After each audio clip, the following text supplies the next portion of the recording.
we begin tonight with the story of a woman who forgave the man who took her son's life.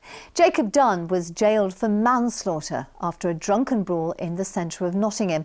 But then his victim's parents asked to meet Jacob for what's known as restorative justice.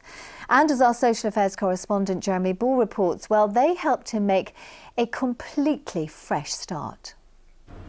This is the story of an extraordinary relationship that began here with a terrible crime. James Hodgkinson was knocked to the ground by a stranger, a single punch that was lethal. James never recovered. This is the man who killed James. Jacob Dunne admitted manslaughter. 9 years on, we're showing him the news report from the day he was sentenced. 28-year-old James Hodgkinson was attacked outside Yates Wine Lodge in the Old Market Square in July. Today, 19-year-old Jacob Dunne was sent to prison for 30 months. Restorative justice has changed my life in every way possible. I've got to know the guy whose death I caused, still get emotional about it. I want to make sure that I honour his life, really. Jacob went from leaving prison without a single GCSE to first-class honours in criminology, a result, he says, of encouragement from the parents of the man he killed. It began when they asked for Jacob to explain why it happened. Hello. But James's mum, who's now moved to Derby, has kept in touch with him. Yeah, how's work been?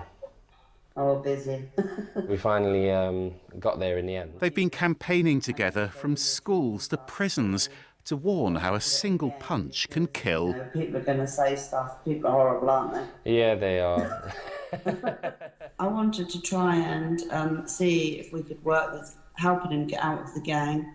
And so this wouldn't help just another family, really. I think we've become quite good friends. At the time, I was very bitter about the time Jacob spent inside the 13 months. I felt my son's life was worth more than that.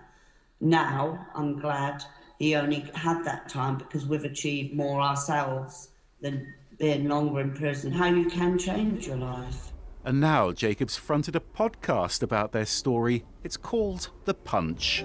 I can't thank David and Joan enough for their courage, compassion and the support after my actions caused them so much pain.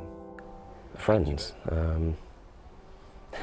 it just sounds bizarre, and I have a lot to be grateful for. I don't think there'll be ever a way to repay Joan.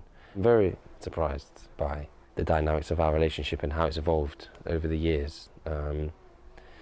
But I guess that's what happens when we start talking to each other.